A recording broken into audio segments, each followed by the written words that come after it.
ஆண்டவராக இயேசு கிறிஸ்துவின் நாமத்தினாலே உங்களை அனைவரையும் சந்திப்பதில் மிகுந்த சந்தோஷம். விசேஷமாக இந்த கன்வென்ஷன் கூட்டங்கள் ஆனிவர்சரி கூட்டத்தில் பேசுவது மிகுந்த சந்தோஷம்.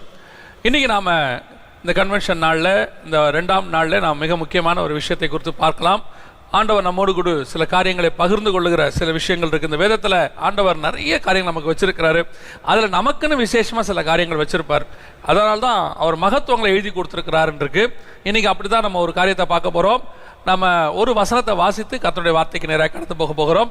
யாத்ராகமத்தின் புஸ்தகம் 3ஆம் அதிகாரம் 9-10 வசனங்களை நாம் வாசிக்க கேட்போம். யாத்ராகமம் 3ஆம் அதிகாரம் 9-10.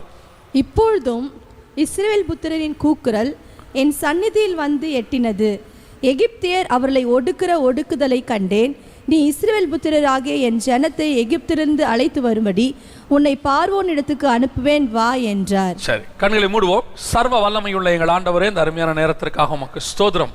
மகிமையின் தேவன், நாங்கள் எப்பொழுதெல்லாம் கூடி வருகிறோமோ, உங்களுடைய சமூகத்தில் நிற்கிறோமோ, அப்பொழுதெல்லாம் நீர் எங்களோடு கூட வருகிறீர் ஆண்டவரே. நாங்கள் எத்தனை முறை வந்தாலும் எங்களை நீர் வெறுமனே அனுப்பாத தேவன். இப்பொழுதும் ஆண்டவரே, கன்வென்ஷன் கூட்டங்களை ஆசீர்வதிங்க. இத்தனை ஆண்டு காலம் நீ நடத்தி கொண்டு வந்த பாதைகளுக்காக உமக்கு ஸ்தோத்திரம். தகப்பன் தன் பிள்ளையை சுமந்து கொண்டு வந்தது போல இம்மட்டும் சுமந்து கொண்டு வந்திருக்கிறீங்கப்பா. உங்களுடைய முகம் அவர்களுக்கு முன்பாக போயிருக்கிறது ஆண்டவரே. எல்லா சூழ்நிலையிலும் நீங்கள் தேவனாய் கர்த்தர் ஒருவரே அவர்களோடு கூட இருந்திருக்கிறீர் ஆண்டவரே. அதற்காக உமக்கு ஸ்தோத்திரம். இம்மட்டும் நடத்தின இம்மானுவேலர் இனிமேலும் நீ நடத்த வல்லமையுள்ளவராக இருக்கிறீர். முடிவு பரியந்தம் நடத்துவீங்கப்பா. அப்படி நடத்த போகிற தயவுக்காய் ஸ்தோத்திரம். இந்த மாலை வேளையிலும் கர்த்தர் நீர் எங்களை ஆசீர்வதிப்பீராக, எங்களோடு கூட பேசுவீராக, இடைபடுவீராக. எங்கள் ஆண்டவர் இயேசுவின் நாமத்தில் பிதாவே. யாத்ராகமத்தின் புஸ்தகம் 3ஆம் அதிகாரம் 9-10 வசனங்களிலே ஒரு அழைப்பை குறித்து நாம் பார்க்கிறோம். அதாவது மோசேவுக்கு ஒரு அழைப்பு கொடுக்கப்படுகிறது. இந்த அழைப்பு அவனுக்கு கொடுக்கப்பட்டு இஸ்ரவேல் ஜனங்களை விடுதலையாக்கும்படி ஆண்டவர் அந்த அழைப்பை அவனுக்கு கொடுக்கிறார். நான் உன்னை அனுப்புவேன், வா என்றார். இப்போ இந்த இடத்துல ஆண்டவர் சொல்றதான மிக முக்கியமான ஒரு விஷயத்தை நீங்க பார்த்தீங்கன்னு சொன்னா, ஆண்டவர் அவனுக்கு வைத்திருக்கிற அழைப்பை அங்கே வெளிப்படுத்துகிறார். இந்த மோசே இந்த 80 வருஷம் வனாந்தரத்தில், அதாவது முதல் 40 வருஷம் எகிப்தில், அடுத்த 40 வருஷம் வனாந்தரத்தில் அவனை உருவாக்குனார் ஆண்டவர். இந்த ஊழியம் அப்போ தான் தொடங்குது. அதே மாதிரி தான் இந்த ஊழியம், இந்த குறிப்பிட்ட இந்த ஊழியத்தையும், ஒவ்வொரு ஊழியத்தையுமே அப்படி தான் ஆண்டவர் உருவாக்குறார். ஏதோ ஒரு நாளில் எடுத்து கையில் ஊழியத்தை கொடுக்கறது இல்லை. ரட்சிக்கப்பட்ட அன்றைக்கே உடனே தூக்கி கையில் கொடுக்கறது இல்லை. ஆண்டவர் முன்குறிச்சிடுறாரு. ஆனால் அதுக்கு ஒரு காலம் வச்சிருக்கிறார், உருவாக்குறார். சீஷர்களை 3 வருஷம் உருவாக்கி ஒரு ஊழியத்தை கையில் கொடுத்தார். அதே மாதிரி தான் இந்த ஊழியத்தை, இந்த திருச்சபையை, இந்த போதகரை, இந்த குடும்பத்தை ஆயத்தப்படுத்தினார். ஆயத்தப்படுத்தி ஒரு ஒன் ஃபைன் டே அவர்களுக்கு இந்த ஊழியத்தை கையில் கொடுத்து, நீங்கள் போய் இந்த ஊழியத்தை செய்யுங்கள் என்று சொல்லி ஆண்டவர் கொடுத்தார். எப்படி மோசே அந்த எகிப்துக்கு போய் ஜனங்களை விடுதலையாக்கி அவர்களை கொண்டு வர வேண்டுமோ, அதே மாதிரி தான் ஒவ்வொரு ஊழியமும் உருவாக்கப்படுது. ஊழியத்தினுடைய அடிப்படை என்னன்னா சோல் வின்னிங், அதாவது ஆத்மாவை ரட்சிப்பு. அவ்வளோதான். இது பேஸ்ல தான் எல்லாமே இருக்கு. ஊழியனாலே அது ஒன்று தான். அதுக்கப்புறம் அந்த ஆத்மாவை நம்ம என்ன செய்ய போகிறோம், எப்படி ஆயத்தப்படுத்துகிறோம், பரலோகத்தை சேர்க்க போகிறோம், அது 2வது வகை. முதல் வகை என்ன, எல்லாத்தினுடைய ஊழியத்தினுடைய அடிப்படை என்னன்னா சோல் வின்னிங், அதாவது ஆத்ம ரட்சிப்பு. அப்போ அந்த ஆத்ம ரட்சிப்புக்கு இந்த மோசையை தயார் பண்ணி அனுப்புனது போல ஒவ்வொரு ஊழியத்தையும் கர்த்தர் தயார் பண்ணி அனுப்புறார். எனக்கு ஆண்டவர் சொல்லி கொடுத்தது எப்பவுமே ஒரு விஷயம்தான். ஒரு சபையை ஒரு இடத்துல கர்த்தர் உருவாக்குறாருன்னா அதுக்கு பின்னாடி கர்த்தருடைய மகா பெரிய திட்டம் உண்டு. எதுக்காக உருவாக்குறாரு அப்படின்னு கேட்டால், இப்போ ஒரு இடம் தேவனுக்கு முன்பாக மிகவும் மோசமான காரியத்தில் இருக்கும். அதாவது அவங்களுடைய பாவங்கள் தேவனை எட்டினதாக இருக்கும். இப்போ அந்த இடம் அழிவுக்கு நேராக வந்திருக்கும். அந்த இடத்துல என்ன பண்ணுவார், கடைசி முயற்சி, அந்த ஜனங்களை காப்பாற்றுறதுக்கு கடைசியாக ஒரே ஒரு வழி தான் இருக்கு. அந்த வழியும் இல்லைன்னா அதுக்கப்புறம் ஜனங்க அழிக்கணும். அது என்ன வழி அப்படின்னு கேட்டிங்கன்னா, ஒரு ஊழியக்காரனை அனுப்பி அங்கே ஒரு திருச்சபையை ஸ்தாபிப்பது. எதனால், அங்கே ஒரு 10 நீதிமான்கள் உருவாகிட்டாங்கன்னா அந்த இடத்தை அழியாதபடி கர்த்தர் காப்பாற்றிடுவார். இதுதான் பைபிளில் சொல்லப்பட்டிருக்கு. அதனால தான் ஆண்டவர் ஒவ்வொரு இடத்துக்கும் அனுப்புறாரு. இப்போ பாருங்க, மோசேவை எங்கே அனுப்புறாரு, எகிப்துக்கு அனுப்புறாரு. எகிப்து எவ்வளோ மோசமான இடம்னு மோசேக்கு தெரியும், ஆனால் அங்கே அனுப்புறாரு. அப்போ ஒரு ஊழியத்தை, நீங்கள் ஊழியத்தை தொடங்கி இருக்கிற எல்லா ஊழியக்காரங்களையும் கேட்டு பாருங்க. இப்போ நம்ம சபை இருக்குது, இந்த சபை ஊழியக்காரங்களையும் கேட்டு பாருங்க. இந்த இடத்துக்கு வரும்போது இந்த இடம் எப்படி இருந்ததுன்னு கேட்டு பாருங்க. அவங்க இங்கே வந்தபோது அவங்க மனநிலை எப்படி இருந்தது, ஏன் இங்கே வந்தேமோன்னு யோசித்த நாட்கள்லாம் இருக்கும். ஏன் இந்த ஜனங்க மத்தியில் வந்தோமோ, எதனால ஆண்டவர் இங்கே அனுப்புனாரோ. ஒரு நிறைய ஊழியர்கள் என்கிட்ட சொல்லியிருக்கிறாங்க, நான் வரும்போது இங்கே ஒருத்தர் கூட ரட்சிக்கப்பட்டவங்க கிடையாது. இங்கே இருக்கிற ஜனங்களாம் மோசமானவங்க, மனிதத்தன்மை இல்லாமல் இருந்தாங்களா என்கிட்ட ஒரு சிலர்லாம் சொல்லியிருக்கிறாங்க. இங்கே இருக்கிறவங்களுக்கு மனுஷத்தன்மையே கிடையாதுங்க, அவ்வளோ மோசமானவங்க. ஆனால் இன்னைக்கு அங்கே ஒரு சபை உருவாகி அந்த இடத்துல ஒரு 100 ஆத்மா 200 ஆத்மா வந்திருக்குதுன்னா கர்த்தர் அந்த இடத்தை எவ்வளவு நேசிச்சிருக்கிறான்னு பாருங்க, அங்கே இருக்கிற ஜனங்களை. அப்படித்தான் இந்த சபையும் இங்கே அனுப்பப்பட்டது.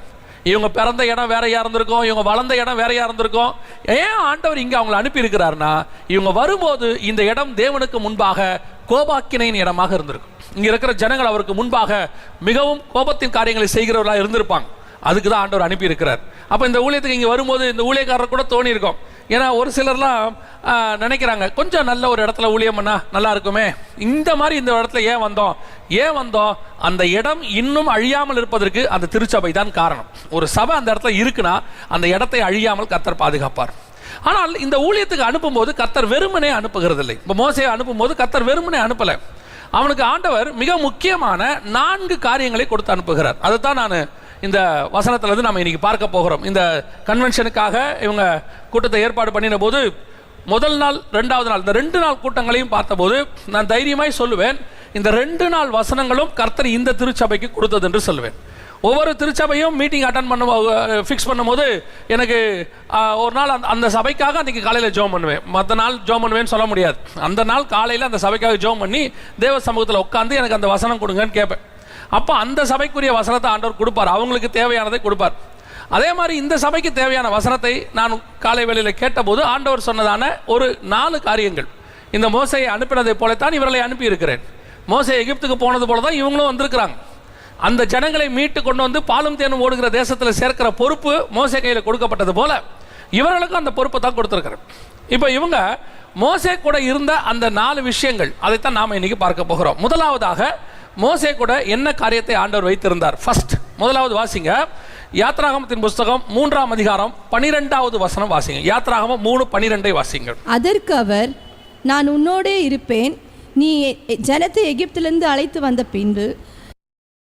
அந்த இடத்துல நல்ல அந்த வசனத்தை வாசிச்சிங்கன்னா வசனம் சொல்லுது, அதுக்கு முந்தின வசனத்தில் மோசே கேட்குறாரு, நான் எம்மாத்திரம் இந்த ஜனங்களை போய் மீட்டு கொண்டு வருவதற்கு, அதுவும் பார்வோன்கிட்ட இருந்து மீட்டு கொண்டு வருவதற்கு நான் எம்மாத்திரம் அப்படின்னு கேட்கிறார்.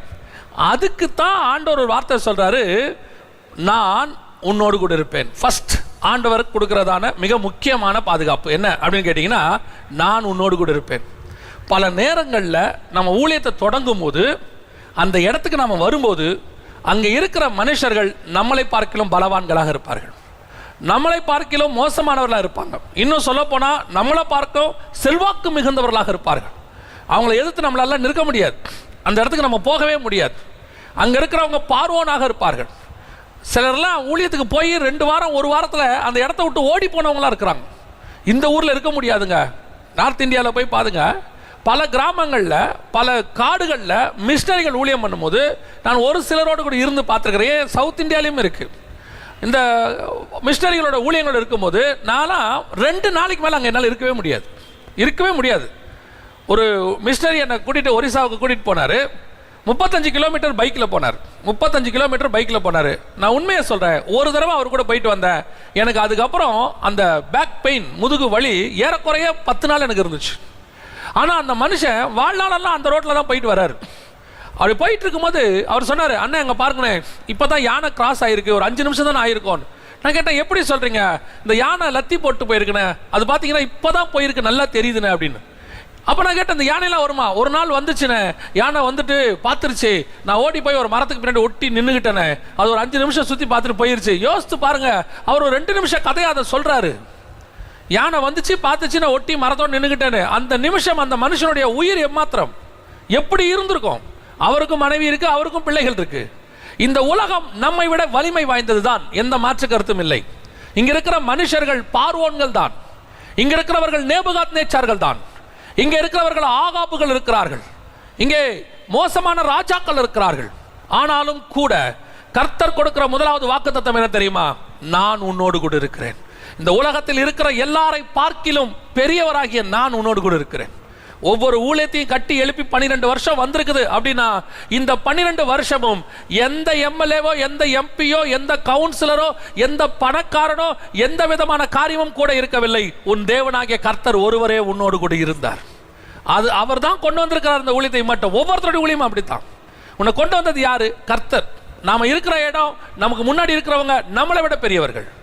அவர்கள் இந்த உலகத்தின் பிள்ளைகள், நம்மளை விட வலிமை வாய்ந்தவர்கள். அதான் இஸ்ரவேல் ஜனங்க கானானுக்குள்ள பிரவேசிக்கும் போது அவங்க போய் பார்க்கறாங்க. யாரை பார்த்து பயந்தாங்க தெரியுமா? அங்க சொல்றாங்க, ஏனோக்கின் புத்திரர் ஆகிய ராட்சதரை கண்டோம், அவர்கள் பலவான்கள். அவங்க பயந்துட்டாங்க, அங்க இருக்க முடியாது. ஆனா அவங்களுக்கு ஒண்ணு தெரியல. என்ன தெரியல தெரியுமா? அவர்களோடு கூட இருப்பவரையிலும் நம்மோடு இருக்கிற தேவன் அவர்களை பார்க்கிலும் பெரியவர். இந்த எண்ணம் முதல்ல நமக்கு வரணும். இங்க இருக்கிற நம்ம இன்னைக்கு யாரை பார்த்து பயப்படுறோம்? இன்னைக்கு கொஞ்சம் அதிகாரத்தில் உள்ளவங்களை பார்த்தா பயம், இன்னைக்கு நமக்கு கொஞ்சம் சட்டத்துல கொஞ்சம் பெரிய ஆட்களை பார்த்தா பயம், போலீஸ்காரங்களை பார்த்தா பயம், அரசியல்வாதியை பார்த்தா பயம், எல்லாரும் பார்த்தாலும் பயம். காரணம் என்ன? இன்னைக்கு ஏன் பயப்படுறா? ஒரு சிலரா சொன்ன, நான் யாரையும் எதிர்க்கணும்னு சொல்லல, நல்லா தெரிஞ்சுக்கொள்ளுங்க, நான் சொல்றதை நீங்க சரியா புரிஞ்சுக்கொள்ளிப்பீங்கன்னு நினைக்கிறேன். எதிர்க்கணும்னு சொல்லல, யாரை கண்டு பயம் அவசியம் இல்லை. ஏன் பயம் அவசியம் இல்லை? இப்போ ஒரு காவலர் நிறுத்துறாரு, காரை நிறுத்துறாரு, உள்ள உட்கார்ந்து இருக்கிற காருக்குள்ள உட்கார்ந்து இருக்கிறவர் முதலமைச்சருடைய பையனாகவோ அல்லது முதலமைச்சருடைய அண்ணனாவோ தம்பியாவோ இருந்தா என்ன நடக்கும்னு நினைக்கிறீங்க? அவர் காரை திறக்கிற ஸ்டைலே வேற மாதிரி தான் இருக்கும். கண்ணாடியை திறந்து என்ன விஷயம் அப்படிதான் கேட்பாங்க. இவரை பார்த்தோன்னே அவர் என்ன பண்ணுவார் தெரியுமா? சார் போயிட்டு வாங்க சார். ஏன்?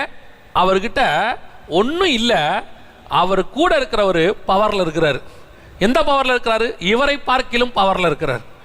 அவரை கண்டா அவருக்கு பயம், அதனால அவர் கூட இருக்கிறவர் கண்டா இவர் மேலேயும் பயம் வருது. அதைத்தான் நான் சொல்றேன்.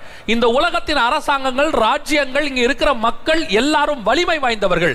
ஆனாலும் அவர்களோடு கூட இருப்பதை பார்க்கலாம் நம்மோடு இருக்கிறவர் இன்னும் பெரியவர். அவர் கூட போனாலே ஒரு அபிஷேகம் உண்டு, ஒரு மகிமை உண்டு. அந்த அபிஷேகத்துக்கு, அந்த மகிமைக்கு இந்த உலகம் பயப்படும். அந்த பயம் வரும், அது நிச்சயம் வரும். எலியா மேல அந்த பயம் இருந்துச்சு, ஆகாப்புக்கு அந்த பயம் இருந்துச்சு, யோவான் ஸ்நானகன் மேல ஏரோதுக்கு அந்த பயம் இருந்துச்சு, இயேசு கிறிஸ்துவின் மேல அந்த பயம் பரிசேயர் சதுசேயருக்கு இருந்துச்சு.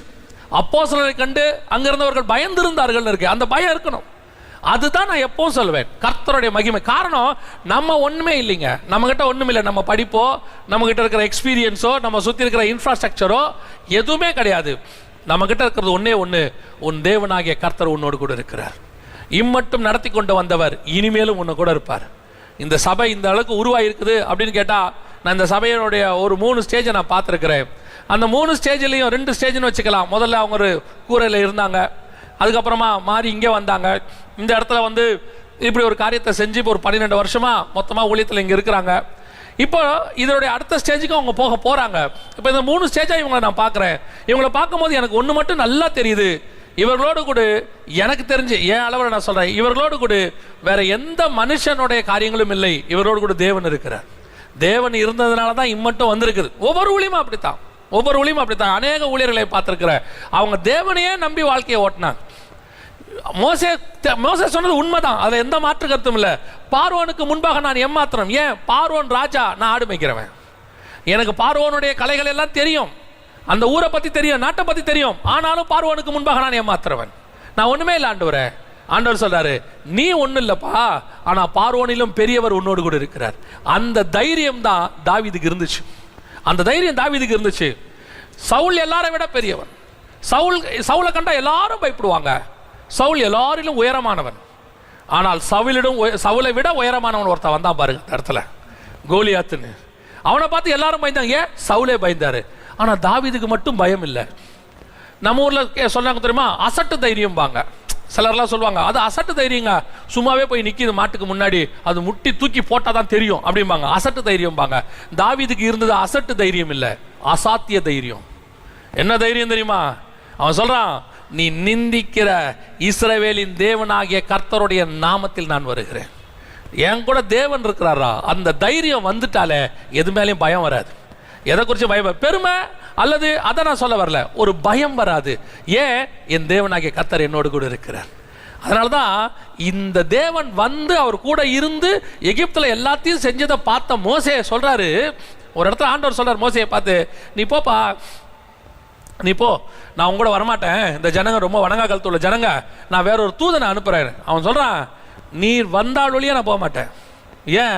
நீர் கூட இருந்தா என்ன மரியாதை கிடைக்கும்னு எனக்கு தெரியும். இந்த ஊழியத்தின் பாதையில கர்த்தர் இருக்கிற மரியாதை, கர்த்தர் கூட இருந்தா என்ன மரியாதை தெரியுங்களா? நான் அடிக்கடி எப்பவும் யோசிக்கிற ஒரு விஷயம், ஒருவேளை இந்த கர்த்தர் இல்லாமல், இந்த கர்த்தருடைய நாமத்துல ஊழியத்துக்கு போகாம நான் ஒரு கம்பெனி சிஇஓவா அல்லது நான் ஒரு நாட்டுக்கே ராஜாவாக கூட இருந்து நான் போனா இந்த மரியாதை கிடைக்குமான்னு யோசிப்பேன். ஏன் தெரியுமா சொல்றேன்? நான் ஒரு ஊழியத்துக்கு போகும்போது பார்ப்பேன், எல்லா இடத்துக்கும் பார்ப்பேன், அது உள்நாடோ வெளிநாடோ பார்ப்பேன். ஏர்போர்ட்டில் போகிறதுக்கு முன்னாடி டிக்கெட் எல்லாம் எடுத்து அனுப்பி இங்கே ஏறும் போது ஃபோன் பண்ணி கேட்பாங்க, பிரதர் ஏறிட்டீங்களா? அங்க இறங்கும் போது இறங்குற இடத்துல நிற்பாங்க. அந்த பெட்டி ஒரு வெயிட்டும் இருக்காது, சும்மா கையில தான் வச்சிருப்போம். அதை வாங்குறதுக்கு 2 பேர் ஓடி வருவாங்க. கொடுங்க பிரதர், இல்ல பரவாயில்ல, இல்ல கொடுங்க பிரதர். அந்த கார்ல ஏத்தி அந்த திருப்பி அந்த ஊழியத்தை முடிச்சு அனுப்புற வரைக்கும் அவங்க அந்த கவனிக்கிறது இது எம்டி ஜெகனுக்காகவோ எந்த ஊழியக்காரனுக்காக அல்ல, அவர் அனுப்பின நாமம் ஒன்று இருக்குது, அவர் கூட ஒருத்தர் இருக்கிறாரு, அவருக்கு கிடைக்கிற மரியாதை, அந்த மரியாதையை கொடுக்குறாங்க. இதுவே இயேசு இல்லாவிட்டால் அந்த மரியாதை கிடைக்குமா? கிடைக்குமா? கிடைக்காது. அதான் நான் சொல்லுவேன், நம் தேவனாகிய கர்த்தர் நம்மோடு இருக்கிறார். அதனால தான் மோசே அழகா ஒரு வார்த்தை சொல்லுவார், ஆண்டவரே நாங்கள் பூமியில் இருக்கிற எல்லா ஜனங்களை பார்க்கிறோம், நாங்கள் எதில் விசேஷித்தவர்கள் தெரியுமா? எங்கள் தேவனாகிய கர்த்தர் எங்களோடு கூட வருகிறார், எங்கள் தேவன் எங்களோடு இருக்கிறாரியா, அதுதான் விசேஷம். இந்த சபைக்கு ஆண்டவர் இத்தனை வருஷ காலம் கூட இருந்திருக்கிறார். நான் எப்பவும் சொல்லுவேன், அந்த கழுதை மேலே இயேசு இருக்கிற வரைக்கும் தாங்க கழுதைக்கு மரியாதை. துணியை விரிப்பாங்க, கிளையை உடைச்சு போடுவாங்க, எல்லாம் போடுவாங்க. இந்த கழுதை சில நேரத்தில் என்ன செய்யும் தெரியுமா? இதெல்லாம் விரிச்சு போட்ட உடனே கழுதை நினைச்சுக்கணும், நான் ஒருவரும் ஏறாத கழுதை, நான் ரொம்ப ப்ரீஷியஸான கழுதை, அதனால என்ன செய்யறாங்கன்னா எல்லாரும் எனக்கு விரிக்கிறாங்கன்னு என்னைக்கு கழுதைக்கு மனசுல அந்த எண்ணம் வந்துச்சோ கழுதை காலி. மேல உட்கார்ந்து இருக்கிற கர்த்தரை அப்படியே அந்த கழுதை பிடிச்சிக்கணும், ஆண்டவரே இறங்கிறாதீங்கப்பா, நீங்க இருக்கிற வரைக்கும் தான்ப்பா எனக்கு இந்த மரியாதை, என்னைக்கு நீங்க இறங்கிட்டீங்களோ எனக்கு முன்னாடி துணியை விரிக்க மாட்டான், எனக்கு முன்னாடி கிளைய வரைக்க மாட்டான், திருப்பி என்ன கொண்டு போய் கட்டி போட்டுருவான். ஆண்டவரே நீங்க இருக்கிற வரைக்கும் தான்ப்பா எனக்கு விடுதலை. அந்த மேல இருக்கிற தேவன் இறங்காமல் கடைசி வரைக்கும் பார்த்துக்கணும், அதுதான் அந்த கழுதைக்கு மரியாதை. நம்ம கூட இருக்கிற தேவன் நம்ம கூடவே இருக்கணும், அதுதான் நமக்கு மரியாதை. சிம்சோன் மேல ஆவியானவர் இருக்கிற வரைக்கும் தான் அவனுக்கு மரியாதை. அவர் இறங்கி வெளியே போயிட்டாரு, மொட்டை அடிச்சு குருடாக்கி உன்னை பைத்தியக்காரனாக்கி சங்கிலில கட்டி போட்டுருவான். இதான் உலகம், அது மட்டும் நல்லா தெரிஞ்சுக்கொள்ளுங்க. எப்போ உன் மேல இருக்கிற ஆவியானவர் இறங்கிட்டாரோ, எப்போ உன் மேல இருக்கிற தேவன் இறங்கிட்டாரோ, எப்போ உன்னை தேவன் உன்னை விட்டு விலகிட்டாரோ, அன்னைக்கு உன்னை மொட்டை அடிச்சு குருடாக்கி விலங்கு போட்டு உன்னை பைத்தியக்காரனாக்கி விட்டுரும் இந்த உலகம். தேவன் இருக்கிற வரைக்கும் தான் மரியாதை. அதுதான் இப்போ இந்த சபைக்கு இத்தனை வரைக்கும் இருந்த ஆண்டவர். நம்முடைய அடுத்த ஜெபம் என்ன இருக்கணும் தெரியுமா? நான் ஓடி முடிக்கிற வரைக்கும் நீங்க என் கூட இருக்கணும் ஆண்டவரே. நீங்க இல்லாவிட்டால் நான் இந்த பிரயாணத்தை செய்ய மாட்டேன், நீங்க இல்லாவிட்டால் நான் ஊழியத்தை செய்ய மாட்டேன். ஏறி நிற்கும் போது புல்பீட்ல தேவ பிரசன்னம் இருந்தா தான் பேசணும். எத்தனை பரிசுத்தவான் அப்படி இருந்திருக்கிறாங்க தெரியுமா? அந்த தேவ பிரசன்னம் இல்லாட்டி பேச மாட்டாங்க. ஒரு பரிசுத்தவானை குறித்து எனக்கு தெரியும், அவர் செய்த காரியம் நான் பார்த்து பிரமிச்சிட்டேன். பிரசங்கத்துக்கு வந்துட்டாரு, உட்கார்ந்துருக்கிறார், முன்னாடி போதகர் பாட்டு பாடிக்கிட்டு இருக்கிறார், அடுத்து அவர் தான் பிரசங்கம் பண்ணணும். இன்னும் ஒரு 10 நிமிஷத்துல திடீர்னு இந்த தேவ மனுஷனை காணும். போதகருக்கு கை கால்லாம் உதறிடுச்சு, எங்க இவர் ஆளை காணுமே, எங்க போயிருக்கிறாரு? பார்த்தா அவர் வீட்டு கீழே போய் போதகருடைய ரூம்ல உட்காந்து முழங்கால் போட்டு ஜோம் பண்ணிட்டு இருக்கிறார். உதவியாளர் ஓடி வந்து சொன்னார், பாஸ்டர் அவர் கீழே ஜோம் பண்ணிட்டு இருக்கிறார். பாஸ்டருக்கு ரொம்ப கோபம், என்னடா அவரு ஊழியத்துக்கு வந்துட்டு ஜோம் பண்ணிட்டு இருக்கிறார். ஒரு 15 நிமிஷம் கழிச்சு வந்தார். அந்த தேவ பிரசங்கத்தில் நின்று மனுஷன் பிரசங்கம் பண்ணாரு. அந்த பிரசங்கத்தை நான் உட்காந்து கேட்டேன் அன்னைக்கு, அதனால தான் எனக்கு தெரியும். அந்த பிரசங்கத்தை உட்காந்து கேட்கிறேன் அன்னைக்கு. அவ்வளவு ஒரு ஆழமான செய்தி, இருதயத்தை உடைக்கிற செய்தி ஆதியாகமத்திலிருந்து எடுக்கிறார். முடிச்ச பிறகு அந்த போதகர் கேட்டாரு, எங்க போயிட்டீங்க? இப்படி நான் பயந்துட்டேன் தெரியுமா, எங்க போயிட்டீங்க அப்படின்னு. அவர் சொன்னாரு, ஆண்டவர் கீழே போய் ஜோம் பண்ணுன்னு சொன்னாரு, நான் போயிட்டேன். உடனே இந்த போதகர் கேட்டாரு, ஐயா நாங்கெல்லாம் இங்கே வெயிட் பண்ணோம். அவர் சொன்ன வார்த்தை, 1,00,000 பேர் வெயிட் பண்ண எனக்கு கவலை இல்லை, என் தேவன் சொல்றதை மட்டும்தான் நான் செய்ய முடியும், அதுதான் முக்கியம். தேவன் என்ன சொல்றாரோ அந்த தேவனை கூட வச்சுக்கணும். அந்த தேவன் இல்லாம புல்பீட்ல ஏறக்கூடாது, அந்த தேவன் இல்லாம பிரசங்கம் பண்ணக்கூடாது, அந்த தேவன் இல்லாம ஒரு வேலையும் செய்யக்கூடாது, அந்த தேவன் இல்லாம வேலையை தொடங்கக்கூடாது, அந்த தேவன் இல்லாம வேலையை முடிக்கக்கூடாது. எல்லாத்திலையும் உன் தேவனாகிய கர்த்தர் உன்னோடு கூட இருக்கிறாரான்னு பார்த்துக்கணும். That's very important. ஆண்டவர் எதிர்பார்க்கறது அதைத்தான். உன் தேவனாகிய கர்த்தர் உன்னோடு கூட நான் இருக்கிறேன். உன்னுடைய பலகீனத்தை நினைக்காதீங்க, நான் எம்மாத்திரம், எனக்கு ஒன்றும் இல்லை, எனக்கு வேறு எந்த ஒரு காரியமும் இல்லை, படிப்பு இல்லை, எனக்கு உயர்த்தி விடுறதுக்கு ஆள் இல்லை, எனக்கு பின்னாடி தாங்கிறதுக்கு யாருமே இல்லை, உதவி செய்யறதுக்கு யாரும் இல்லை, நான் என்ன செய்ய போறேன்? நாங்க தனித்து விடப்பட்டிருக்கிறோமே. கர்த்தர் சொல்றாரு, இவங்கெல்லாம் இல்லாம இருக்கிறது நல்லது, காரணம் உன் தேவனாகிய கர்த்தர் உன்னோடு கூட இருக்கிறார். இவ்வளவு பேர் இருக்கும்போது இவங்க இருக்க மாட்டார் ஆண்டவர். யாருமே இல்லை நீ நினைக்கிற பத்தியா, அன்னைக்கு ஆண்டவர் உன் கூட இருக்கிறார்னு அர்த்தம். அதுதான் கர்த்தர் சொல்ற வார்த்தை, உன் தேவனாகிய கர்த்தர் நான் உன்னோடு இருக்கிறேன். நாம ஒண்ணுமே இல்லை, ஏமாத்திரம். இது ஃபர்ஸ்ட் ஆண்டவர் மோசேக்கு சொல்ற வார்த்தை, நீ போ, தைரியமா போ. அந்த வார்த்தையை நான் இந்த சபைக்கும் சொல்றேன், தைரியமா போங்க, உன் தேவனாகிய கர்த்தர் உன்னோடு கூட இருக்கிறார். நீ எம்மாத்திரம் ஒண்ணுமில்லாதவங்க தான், ஆனா கர்த்தர் உன்னோடு கூட இருக்கிறார். 2வது ஆண்டவர் சொல்றாரு, அடுத்து என்ன செய்யணும்? இப்போ 14வது வசனம் 15வது வசனம், அதே 3ஆம் அதிகாரம் யாத்ராகமத்தின் புஸ்தகம் 14-15 வாசி. அதற்கு தேவன் இருக்கிறவராகவே இருக்கிறேன் என்று மோசேயுடனே சொல்லி, இருக்கிறேன் என்பவர் என்னை உங்களிடத்திற்கு அனுப்பினார் என்று இஸ்ரவேல் புத்திரரோடே சொல்வாயாக என்றார். மேலும் தேவன் மோசேயை நோக்கி, ஆபிரகாமின் தேவனும் ஈசாக்கின் தேவனும் யாக்கோபின் தேவனுமாயிருக்கிற உங்கள் பிதாக்களுடைய தேவனாகிய கர்த்தர் என்னை உங்களிடத்துக்கு அனுப்பினார் என்று நீ இஸ்ரவேல் புத்திரருக்கு சொல்வாயாக. என்றைக்கும் இதுவே என் நாமம், தலைமுறை தலைமுறை தோறும் இதுவே என் பேர் பிரஸ்தாபம். இந்த ரெண்டாவது மோசே கூட இருந்தது என்ன தெரியுமா?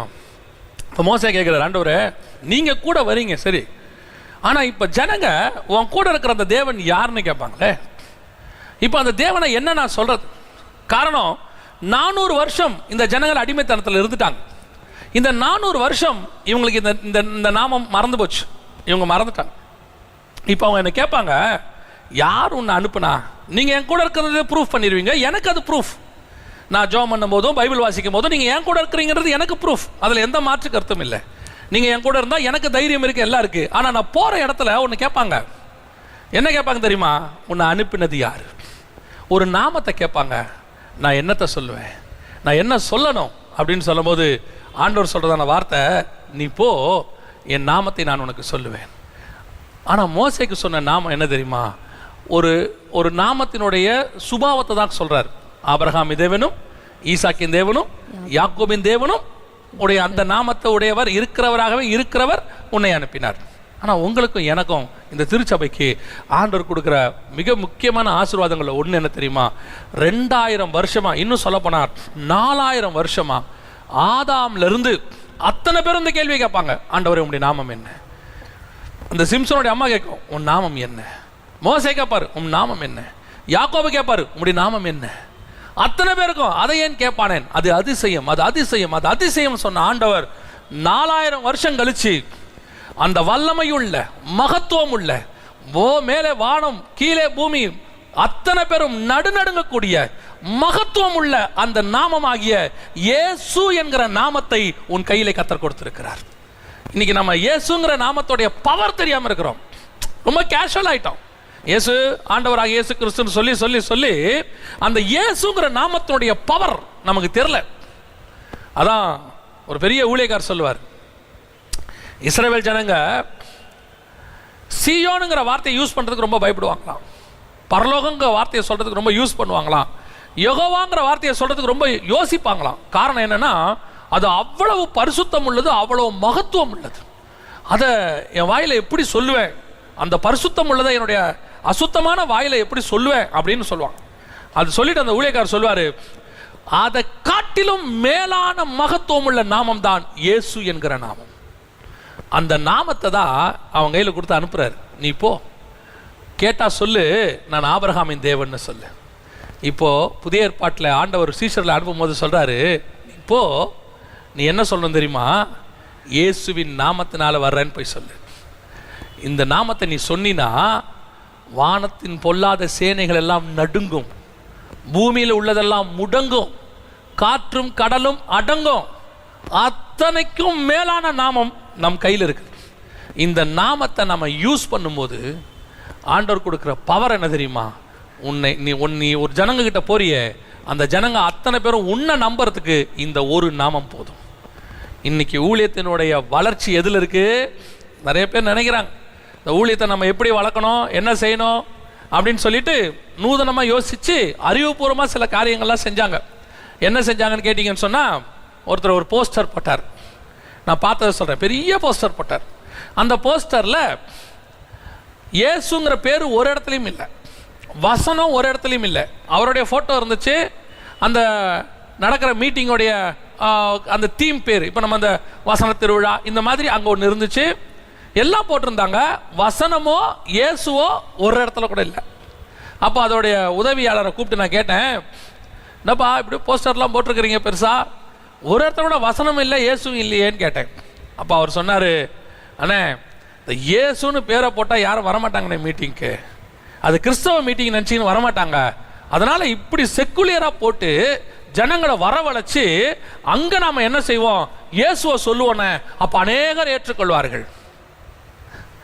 பவுல் சொல்கிறாரு 1 கொரிந்தியர் 2:1-2-3 வசனத்தில் சொல்கிறாரு, சகோதரரே நான் உங்களிடத்தில் வரும்போது ஞானத்தோடாவது நய வசனிப்போடாவது பேசுகிறவனாய் வராமல் சிலுவையில் அறையப்பட்ட இயேசுவையே பிரசங்கிக்கிறவனாக வந்தேன். அந்த வசனம் வாசிங்க பார்ப்போம்.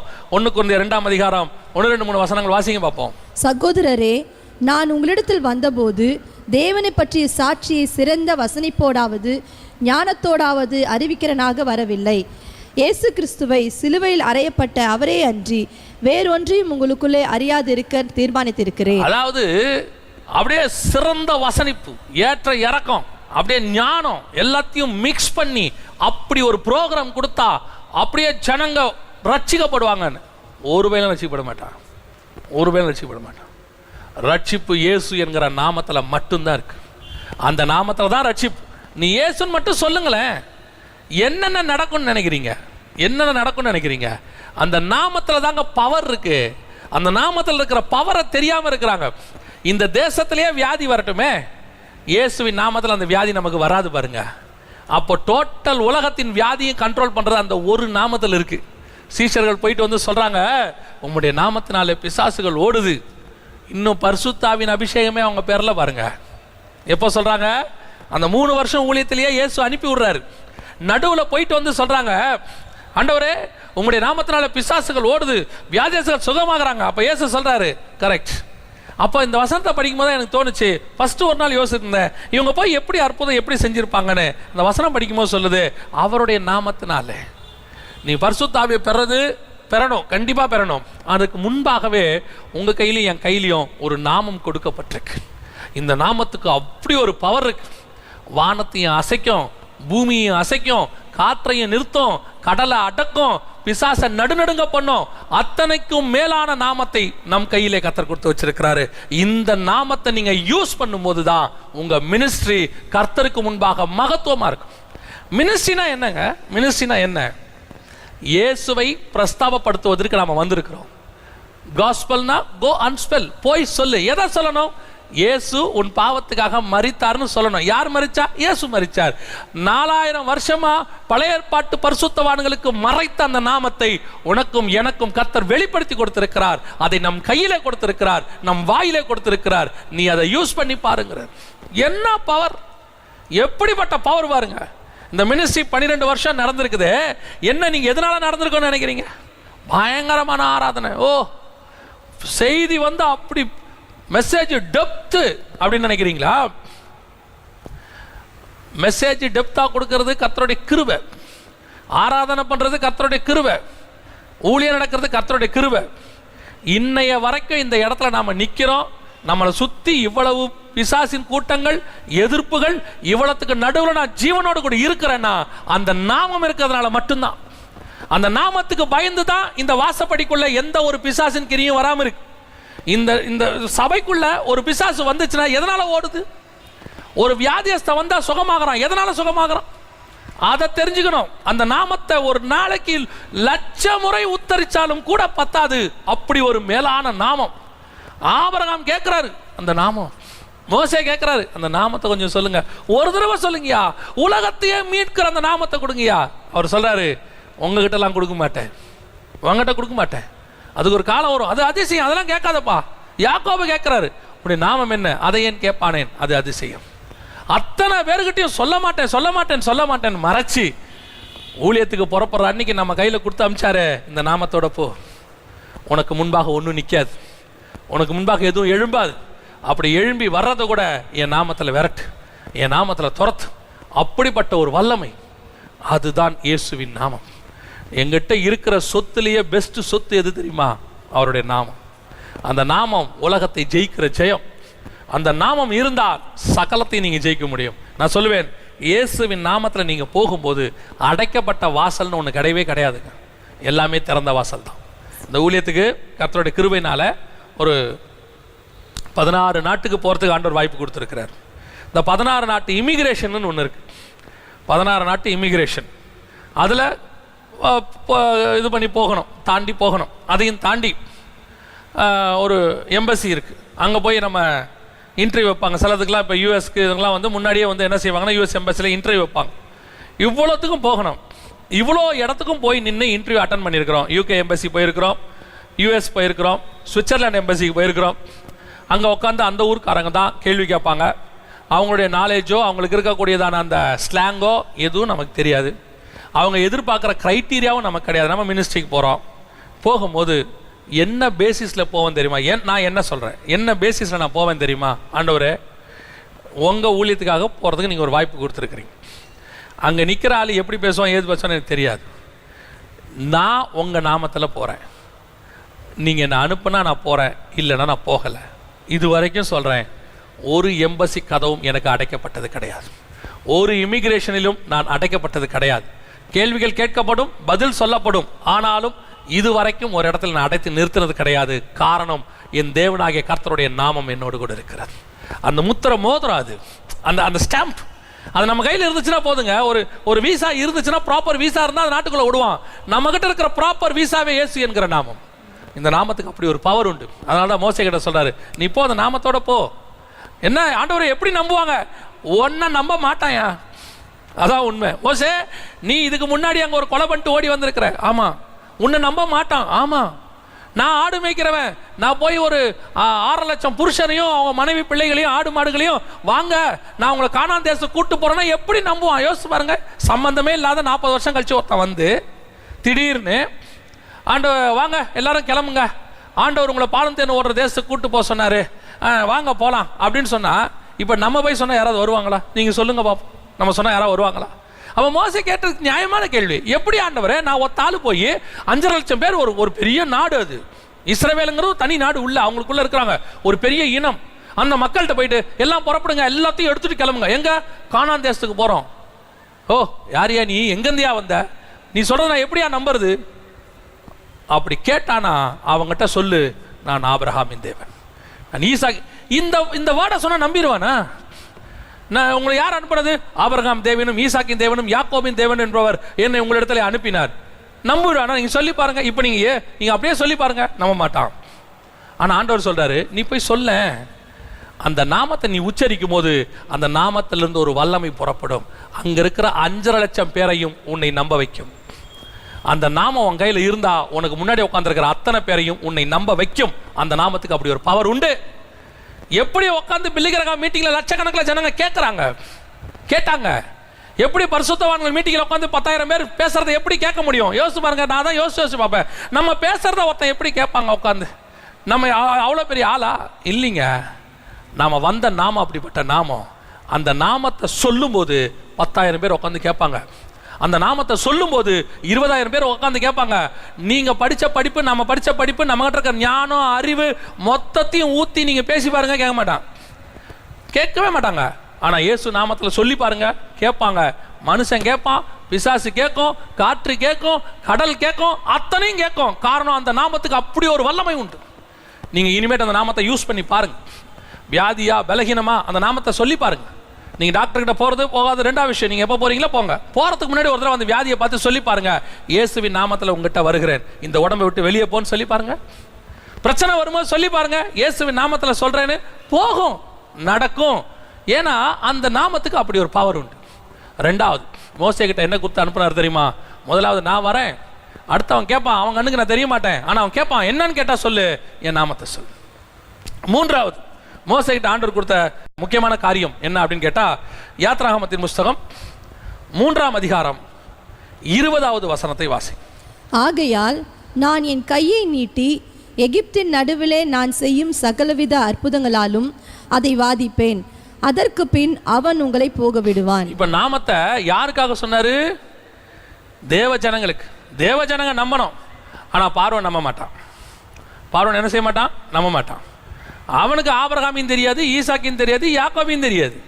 அவங்ககிட்ட போய் இயேசு நாமன்னு சொன்னா அவன் நம்ப மாட்டான். இப்ப அவனுக்கு என்ன வேணும்? அவனுக்கு ஒரு லாங்குவேஜ் இருக்குது. இந்த ஜனங்களுக்கு சொல்றதுக்கு என்ன கொடுத்த? நாமத்தை கொடுத்த. இந்த ஜனங்களுக்கு இது போதும். ஆனால் பார்வோனுக்கு வேற ஒன்று வச்சிருக்கிறேன். என்ன வச்சிருக்கேன் தெரியுமா?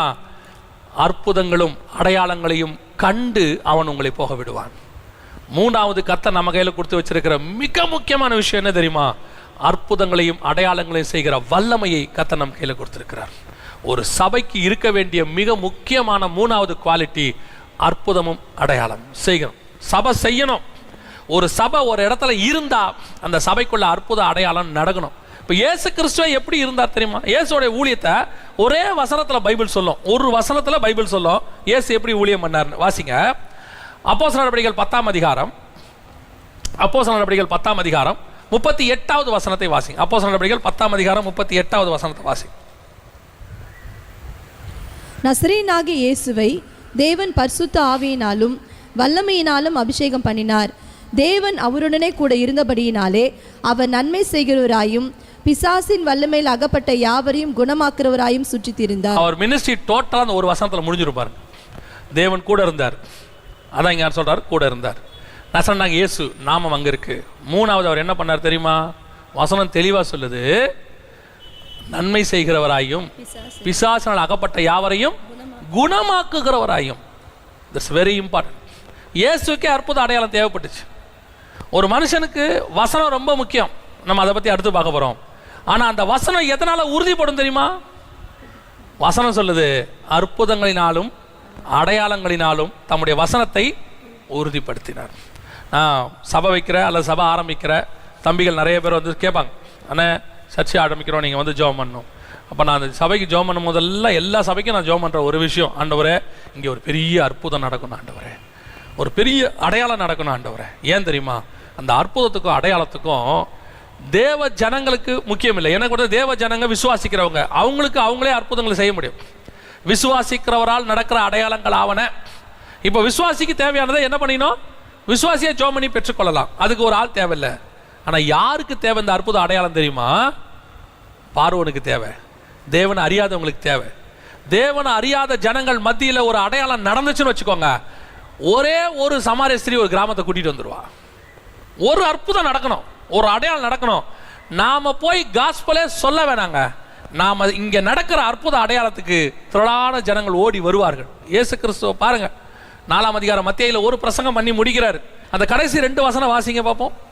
அவருடைய கீர்த்தி சீரியா எங்கும் பிரசித்தமாயிற்று. அப்பொழுது பலவித வியாதிகளையும் வேதனைகளையும் அடைந்திருந்த சகல பிணியாளிகளையும் பிசாசு பிடித்தவர்களையும் சந்திர ரோகிகளையும் திமிர்வாதக்காரரையும் அவரிடத்தில் கொண்டு வந்தார்கள், அவரை சொஸ்தமாக்கினார்.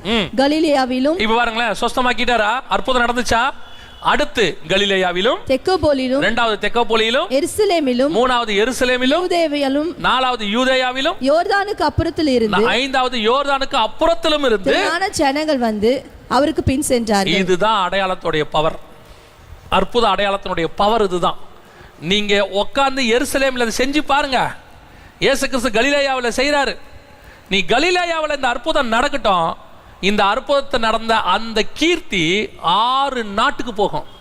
சிரியாவுக்கு போகும், தெக்கோபோலிக்கு போகும், அப்புறம் யூதேயாவுக்கு போகும், எருசலேமுக்கு போகும், யோர்தானுக்கு அப்புறத்துக்கும் போகும். இங்க உட்காந்து நீங்க செய்யறது. ஆனா அதைத்தான் சொல்றேன், நம்முடைய சபைகள் அற்புதங்களை செய்கிற சபைகளாக மாறணும்.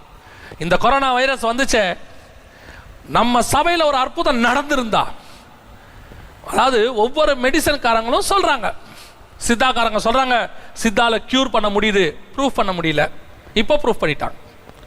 அலோபதியில் மெடிசன் கண்டுபிடிச்சிட்டோம், கவலைப்படாதீங்க, ப்ரூஃப் பண்ண முடியல. ஒருத்தர் சொன்னாங்க மெடிசன் ரெடி போட்டாச்சு, மனுஷன் மேலே செக் பண்ணியாச்சு, திடீர்னு கொஞ்ச நாள் கழிச்சு சொன்னாங்க அது 100% வேலை செய்யல. இப்படி மெடிசனே இல்லாம இந்த உலகம் தவிச்சுக்கிட்டு இருக்கிற ஒரு வைரஸுக்கு சபை ஒண்ணுதான் சொல்யூஷன். சபையில மட்டும் இந்த அற்புதம் நடக்குது. எனக்கு தெரிஞ்சு ஒரு சில சபைகள் அற்புதம் நடந்திருக்குது. கொரோனா வைரஸுக்கு பாசிட்டிவ்னு சொல்லி ஆம்புலன்ஸ்ல கூட்டிட்டு போய் இறங்கறதுக்குள்ள நெகட்டிவ் ஆகி வந்தவங்களா இருக்கிறாங்க எத்தனையோ பேர். கர்த்தர் அற்புதங்களை செஞ்சிருக்கிறார். அந்த அற்புதம் ஒவ்வொரு சபையிலையும் நடக்கணும், ஒவ்வொரு விசுவாசி மூலமா நடக்கணும். மருந்தே இல்லாம இருக்கிற காலத்துல ஜனங்க என்ன செய்வாங்க யோசிச்சு பாருங்க. இயேசு கிட்ட ஏன் குஷ்டரோகி ஓடி வந்தான்? குஷ்டரோகி ஊருக்குள்ள வரக்கூடாதுங்க, ஆனா இயேசுவை தேடி குஷ்டரோகி ஊருக்குள்ள வராரு, ஓடி வராரு. ஏன் வராரு தெரியுமா? உள்ள வந்தாருன்னா அந்த காலத்துல கல்லெறிஞ்சு கொன்னுடுவாங்க, ஆனாலும் உயிரை பணைய வச்சு வராரு. ஏன் தெரியுமா?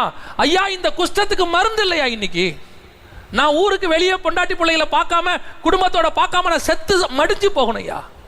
ஒரு நாற்றம் எடுக்கக்கூடியதான ஒரு வியாதியா, இந்த வியாதியிலிருந்து விடுதலையாக்கிறதுக்கு உலகத்திலேயே வாய்ப்பு இல்லைன்னு சொல்லி என்னை தூக்கி ஓரம் போட்டுட்டாங்கய்யா. ஆனா கேள்விப்பட்டையா உங்ககிட்ட அந்த வாய்ப்பு இருக்குன்னு சொல்லி உயிரை பணைய வச்சு நான் வந்திருக்கையா, என்னை சுகமாக்கியா. இயேசு சொல்றாரு, அவனை தொட்டு சுகமாக்கினார். இன்னைக்கு வைரஸ் அப்படி இருக்கும்போது நம்முடைய சபையில் ஒரு அற்புதம் நடக்கணும். கேளுங்க, நீங்க இதை நெகட்டிவா எடுத்துக்காதீங்க. நான் நடக்கலன்னு சொல்லல, நடக்கணும்னு கேளுங்க. என் சபையில நடக்கணும் ஆண்டவரே, என் ஊழியத்துல நடக்கணும் ஆண்டவரே, என் மூலியமா நடக்கணும் ஆண்டவரே. என் சபையில அப்படி ஒரு அற்புத அடையாளம் நடந்தா தூர தேசத்துல இருந்தும் ஜனங்க ஓடி வருவாங்க. நம்ம ஊர்ல ஒரு நல்ல ஹாஸ்பிட்டல் இருக்குன்னு சொல்லி, தனியார் ஹாஸ்பிட்டல், நல்ல ஹாஸ்பிட்டல், அங்க நல்ல சிகிச்சை கொடுக்குறாங்கன்னு சொல்லி மத்திய கிழக்கு நாடுல இருந்து ஃபிளைட் பிடிச்சிட்டு வரான். ஜனங்க வர்றாங்க, வந்து அந்த ஹாஸ்பிட்டல்ல தங்கி பக்கத்திலே ஒரு வீடு எடுத்து லட்சக்கணக்கில் செலவு பண்றாங்க. ஒரு ஹாஸ்பிட்டலுக்கு அப்படி ஓடி வருவாரானால், நம்முடைய ஊழியத்திலையும் சபையிலையும் அப்படி ஒரு அற்புத அடையாளம் நடந்தால் ஜனங்கள் பல நாடுகளிலிருந்து உன்னை தேடி வருவார்கள். இதன் மூலமா நடக்கணும், இப்ப நடக்கணும், நம்ம சபையில நடக்கணும். அப்படி ஜெபம் பண்ணுங்க. ஆண்டவரே, ஒரு அற்புதம் நடக்கணும் ஆண்டவரே. அந்த அற்புதம் யூதேயாவிலும் தெக்கப்போலியிலும் ஆண்டவரே சிரியாவிலும் இந்த ஜனங்களை ஓடி வரத்தக்கதாக, திரளான ஜனங்கள் வரத்தக்கதாக, நிரம்பத்தக்கதாக என் சபை அப்படி மாறணும் ஆண்டவரே. அந்த வாஞ்ச, அந்த வெறி வரணும். 12 வருஷம் நம்ம எப்படி இருந்தோம் முக்கியம் இல்ல, அடுத்த 12 வருஷம் வருக தாமதிக்கிறதுக்குள்ள இந்த ஏரியாவுக்கு சொல்யூஷன் வியாதினா அது மாரநாத சபைதான் சொல்லணும். திரளான ஜனங்கள் வரணும். அப்படி ஒரு வல்லமைய சபைக்குள்ள இறங்கணும் ஆண்டவரே, அது வரணும். நான் இது மாரநாதாக்கு மட்டும் சொல்லல, ஒவ்வொரு சபைக்கும் சொல்றேன், ஒவ்வொரு ஊழியக்காரனுக்கும், ஒவ்வொரு விசுவாசிக்கும் சொல்றேன். நமக்குள்ள அப்படி ஒரு வாஞ்ச வரணும், நமக்கு அந்த விசுவாசம் வரணும். நாம யோசித்து பாருங்க, இதை விட பெரிய வைரஸ் வரதுன்னு பில்கேட்ஸ் சொல்றாரு. அவருடைய மருந்தை விற்கிறதுக்கு அவர் சொல்றாரு, பில்கேட்ஸுக்கே சவால் விடுற அளவுக்கு ஊழியக்காரன் உருவாயிட்டா என்ன ஆகும்? என்ன பண்ண முடியும்? இன்னைக்கு இருக்கிற பில்கேட்ஸ் ரட்சிக்கப்பட்டுருவாரு. சே, இவங்களை ஒண்ணும் பண்ண முடியாதியா, இவங்க இருக்கிற வரைக்கும் நான் ஒண்ணுமே பண்ண முடியாதுங்கிற முடிவை உலகத்தில் இருக்கிறவெல்லாம் எடுக்கணும். அந்த அளவுக்கு சபை வளரணும். அதான் மோசே கிட்ட சொன்ன, நீ போ மோசே, ஆண்டவரே நாமத்தை ஜனங்கிட்ட சொல்லிடுவேன். பார்வோன்ட்ட என்ன சொல்லணும்? பார்வோன்ட்ட நான் அற்புத அடையாளத்தை செஞ்சு காட்டுறேன் பாரு. மோசே செஞ்சது ரெண்டு வகையான அடையாளம். ஒன்று பாம்பு பிடிப்பார், இன்னொன்று கையை போட்டு குஷ்டத்தை எடுப்பார். ரெண்டே அடையாளம். அதோட அர்த்தம் என்ன தெரியுமா? ஒன்று குணமாக்குதல், இன்னொன்று பிசாசை விரட்டுதல். இது ரெண்டு தான் இயேசு அங்கே செஞ்சது. இயேசு செஞ்சது ரெண்டு தான். அந்த இடத்துல நீங்க பாத்தீங்கன்னா, ஒன்னு குணமாக்குறதுல, ஒன்னு விடுதலை ஊழியம். இந்த ரெண்டு ஊழியமும் சபைக்குள்ள இருக்கணும். இது ரெண்டும் சபைக்குள்ள இருந்தா நம்முடைய சபைதான் பார்வோன்களை மண்டியிட வைக்கிற சபையாய் மாறும். கர்த்தர் அப்படி உருவாக்குவார். ரெண்டே மினிஸ்ட்ரி, ரெண்டு வகை, ஒன்னு அற்புதம், ஒன்னு அடையாளம். இது ரெண்டு சபையில நடக்கணும். இன்னிலிருந்து நம்ம ஜபத்துல ஒரு பெரிய ஜபம், ஆண்டவரே இந்த தமிழ்நாட்டில் சென்னையில நடக்காத அற்புதம் எங்க சபையில நடக்கணும் ஆண்டவரேன்னு கேட்கணும். மற்றவங்களுக்கு நடக்காது, அது வேற விஷயம். என் சபையில நடக்கணும் ஆண்டவரே, என் ஊழியத்தில் நடக்கணும் ஆண்டவரே. ரெண்டே காரியம் அவர் சொல்வாரு, ஒன்று குணமாக்குதல், இன்னொன்று விடுதலை. டெலிவரன்ஸ் மினிஸ்ட்ரி, ஹீலிங் மினிஸ்ட்ரி, ரெண்டே மினிஸ்ட்ரி. அதான் ஆண்டவர் சொல்வார், இது ரெண்டோட போ, இது ரெண்டு போதும். அதுவும் இந்தியாவுக்குலாம் அந்த ரெண்டு மினிஸ்ட்ரி போதும். ஒன்று இந்தியா முழுக்க பிசாஸ், அதை விடுதலை ஆக்கிடலாம். இன்னும் உலகம் முழுக்க வியாதி, அதை சுகமாக்கிடலாம். இது ரெண்டு போச்சுனால அவன் தானாவே ஆசீர்வாதமாக இருப்பான். அவ்வளோதானே ஆசீர்வாதம், அவ்வளோதானே. இது ரெண்டு போச்சுனால அவனுக்கு மெடிக்கல் செலவு குறைஞ்சாலே பணம் வீட்டில் தானாவே தங்கிடும். அவன் டெலிவரன்ஸ் ஆகிட்டாலே சமாதானம் தானாக வந்துடும். அதான் நான் சொல்கிறேன், இது ரெண்டுக்காக ஜெபம் பண்ணுங்க. மூன்றாவது, மோசே கிட்ட கர்த்தர் சொன்னது என்ன தெரியுமா? நீ போ, என்னுடைய வல்லமை உன்னோடு கூட இருக்கும். முதல்ல நான் இருப்பேன், என் நாமம் இருக்கும். அடுத்து என் வல்லமை உன்னோடு கூட இருக்கும். அடுத்து மிக முக்கியமானது, நாலாவது அவர் கொடுக்கறதை என்ன கொடுக்குறாரு அப்படின்னு சொன்னா, வாசிங்க யாத்ராகமத்தின் புஸ்தகம் 4ஆம் அதிகாரம் 12வது வசனத்தை வாசிங்க. யாத்ராகமம் 4:12 வாசி. ஆதலால் நீ போ, நான் உன் வாயோடு இருந்து நீ பேச வேண்டியதை உனக்கு போதிப்பேன் என்றார். நாலாவது மிக முக்கியமானது, கர்த்தருடைய வார்த்தை. உன் ஊழியத்தில் இருக்க வேண்டிய மிக முக்கியமான விஷயம் என்ன தெரியுமா? முதல்ல கர்த்தர் உன் கூட இருக்கணும். ரெண்டாவது, நீ விசுவாசிக்கணும், அவருடைய நாமம் என் கூட இருக்குது. மூணாவது, அவர் மூலமா அற்புத அடையாளம் நடக்குது. அடுத்து மிக முக்கியமானது என்ன தெரியுமா? இவ்வளவுக்கும் ஆண்டவர் சொல்லிட்டார், இவ்வளவும் சொல்லிட்டாரு. இப்போ அந்த 3ஆம் அதிகாரம் 20வது வசனத்திலிருந்து 4ஆம் அதிகாரம் 12ஆம் வசனம் வரைக்கும் மோசே ஆண்டவர்கிட்ட பேசிக்கிட்டே இருக்கிறார். கடைசியா ஆண்டவர் சொல்றாரு, ஆண்டவர்கிட்ட மோசே சொல்றாரு, ஆண்டவரே நான் திக்குவாயும் மந்த நாவு உள்ளவனுமாய் இருந்தேன். ஆண்டவரே எனக்கு பேச வராதுப்பா. ஆனால் இந்த மோசையை பற்றி பைபிள் என்ன சொல்ல தெரியுமா? அவன் எகிப்தில் எப்படி இருந்தாராம்? வாக்கில் வல்லவன், வாக்கில் வல்லவன். ரட்சிக்கப்படுறதுக்கு முன்னாடி என்கிட்ட பயங்கரமான டேலண்ட்லாம் இருந்துச்சு ஆண்டவரே. ரட்சிக்கப்படுறதுக்கு முன்னாடி நான் பயங்கரமாக பேசுவேன். ரட்சிக்கப்படுறதுக்கு முன்னாடி, ஆண்டவர் ஏற்றுக்கொள்றதுக்கு முன்னாடி எங்கிட்ட இருந்த டேலண்ட்டுக்கு ஜனங்க கூடி வருவாங்க. எங்கிட்ட எவ்வளோ டேலண்ட் இருக்கு ஆண்டவரே, நல்லா பாடுவேன், நல்லா மியூசிக் வாசிப்பேன், நல்லா ஜனங்களை உட்காந்து கவர் பண்ணுற மாதிரி பேசுவேன், எங்கிட்ட நல்லா டான்ஸ் ஆடுவேன், வாட் எவர் யூ ஹேவ். அது ரட்சிக்கப்படுறதுக்கு முன்னாடி. ஆனால் இப்போ சொல்கிறாரு மோசே, நான் திக்குவாயும் மந்தனாவும் உள்ளவனாக மாறினேன். ஏன்? எங்கிட்ட ரட்சிக்கப்படுறதுக்கு முன்னாடி இருந்த உலகத்தினுடைய ஞானம் எல்லாம் போச்சு ஆண்டவரே, உலகத்தினுடைய பவரெல்லாம் போச்சு, உலகத்தில் நான் கற்றுக்கிட்ட எல்லாம் போச்சு, எங்கிட்ட ஒன்றுமே கிடையாது ஆண்டவரே. இப்போ நான் திக்குவாய் போய் பார்வன்ட்ட எப்படி பேசுவேன், நான் திக்குவேன் எனக்கு ஆண்டவரே. ஆண்டவர் சொல்கிறாரு, இந்த திக்குவாய் உனக்கு வர்றதுக்கு தான்ப்பா நான் வெயிட்டே பண்ணேன் 40 வருஷம். என்ன ஆண்டவரே சொல்கிறீங்க? எப்போ நான் ஒன்றும் இல்லைங்கிற முடிவை நீ எடுக்கிறியோ அப்போ தான் நான் வாங்க கூட இருக்க முடியும். எங்கிட்ட ஏதோ ஒன்று இருக்குன்னு நீ நினைக்கிற வரைக்கும் நான் உங்ககிட்ட இருக்க முடியாது. நிறைய பேர்கிட்ட அதுதான் பிரச்சனை. நான் இந்த ஊழியத்துக்கு வரக்கூடிய யங்ஸ்டர்ஸ்ட்டை நான் சொல்கிற ஒரு ஆலோசனைன்னு கூட சொல்ல முடியாது, அவங்களுக்கு ஆலோசனை சொல்கிற அளவுக்கு நமக்கு தகுதி இருக்கான்னு தெரியாது. ஆனால் ஒரு சஜஷன் ஒன்று சொல்லுவேன். என்ன அப்படின்னு கேட்டால், நீங்கள் இப்போது நல்ல கீபோர்டு வாசிக்கிறவங்களா இருக்கீங்கன்னு வச்சுக்கோங்க, இல்லை வயலினோ இல்லை கிட்டாரோ வாசிக்கிறவங்களா இருக்கீங்க. இப்போ நீங்கள் மினிஸ்ட்ரிக்கு வரும்போது என்ன நினைக்கிறீங்கன்னு கேட்டால், நான் நல்லா இங்கே கிட்டார் வாசிக்கிறேன், கீபோர்டு வாசிக்கிறேன், நான் வந்து என் தேவனுக்கு இந்த கீபோர்டை நான் நல்லா வாசிக்கணும் அவருக்கு அப்படின்னு நினைக்கிறீங்க. அப்படி கிடையாது, அப்படி அவசியமும் இல்லை. இது உலகத்தில் நீங்கள் கற்றுக்கொண்டது, இங்கே வாசிக்க கூடாதுன்னு சொல்லலை. இதை வச்சுட்டு ஆண்டவர்கிட்ட கேட்கணும், ஆண்டவரே நான் திக்குவாயும் மந்த நாவு, நான் என்ன செய்யணும்? நான் முடிவெடுக்க கூடாது. எனக்கு என்னுடைய டேலண்ட்டை கர்த்தருக்கு யூஸ் பண்ணணும், நான் முடிவெடுக்க கூடாது. அந்த முடிவை அவர் எடுக்கணும். உன் டேலண்ட்டை நான் யூஸ் பண்ணிக்கிறேன்னு. கர்த்தர் தேவைப்பட்டா உன் டேலண்ட்டை யூஸ் பண்ணுவார், இல்லைனா உன் டேலண்ட்டே இல்லாமல் ஒன்றை யூஸ் பண்ணுவார். இன்னைக்கு நிறைய பேருடைய டீவியேஷன் எங்கே வந்துச்சு தெரியுமா? மினிஸ்ட்ரியில் அவங்க டேலண்ட்டை கர்த்தருக்கு யூஸ் பண்ணணும்னு நினைச்சாங்க. இது தப்பான்னு கேட்டால் தப்பு இல்லைன்னு சொல்லலாம். ஆனால் உண்மை என்ன தெரியுமா? அவங்க டேலண்ட்டை கர்த்தருக்கு யூஸ் பண்ண விரும்புனாங்க, அவங்கள கர்த்தர் யூஸ் பண்ண விரும்புகிறார். அவங்க டேலண்ட் வேறு, அவங்க வேறு. நிறைய பேர் அவங்க டேலண்ட்டையும் அவங்களையும் ஒன்றா நினச்சிக்கிறாங்க. நான் என்ன ஊழியத்துக்கு ஒப்பு கொடுக்குறாண்டவரே, என்னப்பா பண்ண போகிறேன், நான் உமக்காக வாழ்நாளெல்லாம் கீபோர்டு வாசிப்பேன், வாழ்நாளெல்லாம் உமக்கு கிட்டார் வாசிப்பேன். அது இன்ஸ்ட்ருமெண்ட். ஆண்டவரை பொறுத்த வரைக்கும் நாம தான் இன்ஸ்ட்ருமெண்ட். ஆண்டவருக்கு இது இல்லாமையே உன்னை என்னையும் பயன்படுத்துவார். ஆண்டவருக்கு இது தேவையே இல்லை, தேவையில்லைன்னு நான் சொல்லலை. அவர் அர்த்தம் என்னன்னா, அதை கர்த்தர் நமக்கு யூஸ் பண்ண தேவைப்பட்டா யூஸ் பண்ணுவார், அவ்வளோதான். இல்லைன்னா ஆண்டவர் தூக்கி போட்டுருவாரு. ஆண்டவருக்கு தேவை நம்ம தான். இப்போ மோசே கிட்ட 40 வருஷம் எகிப்தோடைய டேலண்ட் அப்படியே குமிஞ்சு கிடக்குது. வாக்கில் வல்லவன், ராமசேஸ்க்கு ஊர் கட்டினவர், பயங்கரமான இன்ஜினியர், அவன் எல்லா கலைகளிலும் தேறினவர்கள். இப்போ ஆண்டவரே நான் என்ன பண்ணணும்? ஆடுமை. என்ன ஆண்டவரே சொல்றீங்க? ஆடுமைப்பா. ஆட்டோட எத்தனை வருஷம் நீ மேய்ச்சிட்டே நான் சொல்றேன். இப்போ நாக்கு எல்லாம் போய் மடங்கி இப்படியே ஓட்டி ஓட்டி ஓட்டி ஓட்டி இப்போ வாக்கு வல்லத போய் இப்போ திக்கு வாயாய் போச்சு. ஆட்டுக்கிட்ட பேசுற மாதிரி தான் மனுஷங்கிட்ட பேசுறாரு, பேசுறாரு. இப்போ சொல்றாரு, ஆண்டவரே 40 வருஷத்துக்கு முன்னாடி சொல்லியிருந்தீங்கன்னா நான் போய் பார்வோன்ட்ட நல்லா பேசியிருப்பேன். இப்போ திக்கு வாய் ஆண்டவரே, இப்போ போய் நான் என்ன பேசுவேன்? 40 வருஷத்துக்கு முன்னாடி பேசினா நீ பேசியிருப்ப, இப்போ திக்குவாய் மந்தவாச்சா, இனி நான் பேசுவேன். அதுதான் கர்த்தருக்கு வேணும். நான் பேசுறதுக்கு எனக்கு ஒருத்தர் விட்டு கொடுக்குற நாக்கு வேணும்.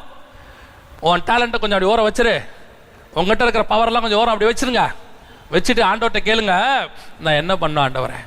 நிறைய பேருடைய ப்ராப்ளம் அங்கே தான் இருக்கு. பைபிள் காலேஜ் படிக்கிறது நல்லது, ஆனால் பைபிள் காலேஜ் ஞானத்தை கொண்டு வந்து ஊழியத்தில் மிக்ஸ் பண்ணக்கூடாது. அந்த பைபிள் காலேஜ் படித்த அந்த தாட் அப்படி வச்சுக்கிட்டு, ஆண்டவரே நான் என்ன பண்ணணும்னு கேட்கணும். ஆண்டவர் தேவைப்பட்ட அந்த பைபிள் காலேஜில் படித்ததை யூஸ் பண்ணிப்பார், இல்லைன்னா இதை விட மேலான பரலோகத்தின் நாலேஜை கொடுத்து உன்னை யூஸ் பண்ணுவார். அதுதான் முக்கியம். நான் படிக்க வேணான்னு சொல்ல, MBA முடிச்சுட்டு ஆண்டவரே, MBA முடிச்சிட்டியா என்ன பண்ண போற? நான் வந்து ஆண்டவரே இந்த சபையை கட்டுறதுக்கு 2500 கொடுக்கக்கூடிய 2500 பேர் தேவை. இந்த MBA அட்மினிஸ்ட்ரேஷன் மைண்டை யூஸ் பண்ணி சபையை அப்படியாக்கி இப்படியாக்கி நாங்கள் வந்து சபையில் இன்ஃப்ராஸ்ட்ரக்சர் உருவாக்கி ஓரமா உட்கார். என்ன பண்ண ஆண்டவரே? நான் சொல்றேன் கேளு. ஏன் நீ படிச்ச MBA-வை விட நான் எம்பாம ஒன்று சொல்லி கொடுக்குறேன் உனக்கு. முழங்கால் போடு, நான் சொல்லி கொடுக்குறேன், அதை செய். அதுதான் மினிஸ்ட்ரி. நான் எந்த படிப்பையும் கேவலமா சொல்லல. படிப்பை கர்த்தர் பயன்படுத்தணும், நம்ம யூஸ் பண்ணக்கூடாது மினிஸ்ட்ரியில. கர்த்தர் மினிஸ்ட்ரியில நம்மளை தான் யூஸ் பண்ண விரும்புறாரு. நம்முடைய படிப்பையோ நம்மளுடைய டேலண்ட்டையோ தேவைப்பட்ட அவர் யூஸ் பண்ணிப்பாரு. மோசே கிட்ட அதுதான் சொல்றாரு, கொஞ்சம் அப்படி இருப்பா, நான் உன் நாவாக இருப்பேன், அடுத்து நான் உனக்கு போதிப்பேன். ஏன் எகிப்தில் போதிச்சது வேஸ்ட், நான் போதிக்கிறேன். அதுதான் நல்லா தெரிஞ்ச ஒரு ஆள் யார் தெரியுமா? பவுல். அதனால தான் அவர் சொன்னாரு, எல்லாவற்றையும் நஷ்டமும் குப்பையும் என்று விட்டேன். ஏன் தெரியுமா? அவரை அறிகிற அறிவின் மேன்மைக்காக. அங்க ஒண்ணு இருக்கு, அதை நான் தெரிஞ்சுக்கணும்னா இதை விடணும். இதை விட்டா தான் அதை தெரிஞ்சுக்க முடியும். இந்த அறிவோட உட்காந்துக்கிட்டு நான் அதை தெரிஞ்சுக்கணும் நீ ஆசைப்பட்டினா முடியாது. ஒன்று அது இல்லை இது. பாகால் தெய்வமானால் பாகால் இடத்துல போங்கள், கர்த்தர் தெய்வமானால் கர்த்தர் இடத்துல போங்கள். அதான் மேட்டர். இப்போ ஆண்டவர் சொல்றாரு, நான் உனக்கு போதிப்பேன். சபைக்கு இருக்க வேண்டிய 4வது முக்கியமான குவாலிட்டி, கர்த்தர் போதிக்கிறத சபையில் போதிக்கணும். நம்ம அறிவை கொண்டு போதிக்க கூடாது, மாம்சத்தை கொண்டு போதிக்க கூடாது. இப்போ இங்கே மோசே பண்ண தப்பு, இதை நீங்கள் பண்ணக்கூடாதுன்னு சொல்ல வரேன். மோசே ஒரு தப்பு ஒன்று செய்கிறார். என்ன செய்கிறாரு? இப்போ கர்த்தர் சொல்லிட்டாரு, நான் போதிக்கிறேன் உனக்கு, நான் சொல்கிறத ஜனங்கிட்ட சொல்லு, நான் உனக்கு சொல்லி கொடுக்குறேன் எல்லாம், ஓகே ஃபைன் அப்படின்னு நம்ம சொல்லுவோம். மோசே சொல்லலை. மோசே சொன்னார், ஆண்டவரே நீங்கள் எனக்கு இருப்பீங்க, என் கூட இருப்பீங்க, உங்கள் நாமம் என்கிட்ட இருக்கு, அப்படி கையை போட்டு எடுத்தா வல்லமை பயங்கரமாக இருக்கு, கோலில் வல்லமை இருக்கு, எல்லாம் ஓகேப்பா. இப்போ என்ன செய்யணும் மோசே? நீர் அனுப்ப சித்தமாக இருக்கிற வேற யாராவது அனுப்பு. அதுக்கு எதுக்குடா இவ்வளோ நேரம் உங்ககிட்ட பேசினேன் நான்?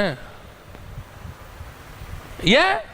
இப்போ மோசேக்கு உள்ள மாம்ச பயம், மாம்ச பயம். இப்போ என்ன நடக்கு தெரியுமா? ஆரோன் ஒருத்தரை இந்த பிளான்லேயே இல்லாமல் கர்த்தர் சேர்க்கிறாரு. ஆரோன் ஒருத்தவனை பார்க்க வந்துகிட்டு இருக்கான். இப்போ ஆண்டவர் சொல்றாரு, அவன் உன் வாயாய் இருப்பான். இப்போ அந்த கர்த்தருடைய போஸ்டிங் யாருக்கு வந்துருச்சு? ஆரோனுக்கு போயிருச்சு. கர்த்தர் பேச வேண்டியதுக்கு பதிலா மனுஷன் பேச போறான். அங்கதான் விஷயம். கர்த்தர் பேசுறதுக்கு பதிலா மனுஷன் பேச போறான். அவன் உனக்கு வாயாய் இருப்பான், நீ அவனுக்கு தேவனாய் இருப்ப. இப்ப யோசித்து பாருங்க, ஆண்டவர் சொன்னது என்ன? நான் உனக்கு தேவனாய் இருப்பேன், நான் உனக்கு வாயாய் இருப்பேன். எவ்வளவு பெரிய காரியம்! நான் உனக்கு போதிப்பேன். இன்னைக்கு நிறைய இடத்துல என்ன பிரச்சனை தெரியுமா? கர்த்தர் பேசுறதுக்கு பதிலா ஆரோன் பேசிட்டு இருக்காங்க, ஆவியானவர் பேசுறதுக்கு பதிலா மாம்சம் பேசிக்கிட்டு இருக்கு. அதோட விளைவு என்ன? கோபம் உண்டவராய். இன்னைக்கு நிறைய சபையில கர்த்தரோட கோபம் தான் இருக்கு. மாம்சம் பேசுது சபையில. ஒரு மெசேஜ் கொடுக்கும்போது அந்த மெசேஜ் ஆவியானவர் கொடுக்கிறாரா, மாம்சம் கொடுக்குதான்னு நீங்க ஈஸியா கண்டுபிடிச்சிடலாம், கொடுக்குறவங்களே கண்டுபிடிச்சிடலாம். எப்படி? உங்களை திட்டின ஒருத்தர் உட்காந்துருக்காரு எதிரில், இப்போ நீங்கள் மெசேஜ் கொடுக்குறீங்க, அந்த 45 நிமிஷமும் அவரை பற்றி பேசாமல் நீங்கள் பேசிட்டீங்கன்னா அது ஆவியானவர் பேசுனது. ஏதாவது ஒரு நிமிஷத்தில், ஒரு செகண்டில் அந்த ஆளை பற்றின எண்ணம் மைண்டில் வந்து நீங்கள் 3வது நபரை 4வது நபரை சொல்கிற மாதிரி கூட அவரை சொல்லிட்டீங்கன்னா உன் மாம்சம் அதில் கலந்துருச்சுன்னு அர்த்தம். ஆரோன் பேசிட்டான்னு அர்த்தம். கர்த்தர் கோபம் உண்டவராய் மாறிடுவார். இன்னைக்கு அதான் நடக்குது. பிரசங்கம் யார் பேசுறது? தேவனா? யார் போதிக்கிறது சபையில? தேவனா மாம்சமா? இதுதான் இப்ப முக்கியமே. ஒருத்தர் ஏதாவது சொன்னாங்கன்னா உடனே அந்த எண்ணம் மைண்ட் தாட்ல இருக்கு. அந்த வாரம் ஃபுல்லா நடந்தது என் தாட்ல இருக்கு. இப்ப என்ன பண்றேன்? ஞாயிற்றுக்கிழமை காலையில அந்த ஒரு வாரம் நடந்த ஸ்டஃப்பை ஒரு 4 பேர் என்ன தப்பா பேசிட்டாங்க. இந்த 4 பேர் பேசுறதை நான் என்ன பண்றேன் தெரியுமா? கீழே உட்காந்துருக்கிற 4000 பேருக்கு கொடுக்குறேன். அவனோட கஷ்டம் அதை கேட்டே ஆகணும். அவன் மாவம் ஒரு வாரமா ஆவிக்குரிய ஆகாரம் கிடைக்காம வந்து உட்காந்துருக்கான். இப்ப நீங்க என்ன பண்றீங்க தெரியுமா? அந்த 4 பேருக்கு ஜுரம், அவனுக்கு பேராசிட்டமால் கொடுக்கணும். இப்ப நீங்க என்ன பண்ணீங்க? எல்லாரும் வாயை திறங்க, அத்தனை பேர் வாயிலும் போடுறா பேராசிட்டமால்.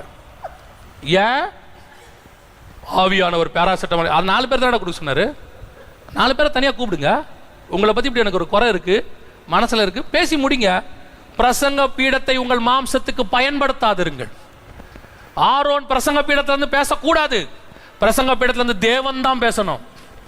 தேவன் உன் வாயாய் இருப்பார், அவர் பேசணும், அவர் போதிப்பார். சபையில் பிரசங்கம் கர்த்தர் கொடுக்கிற வார்த்தையா இருக்கும்.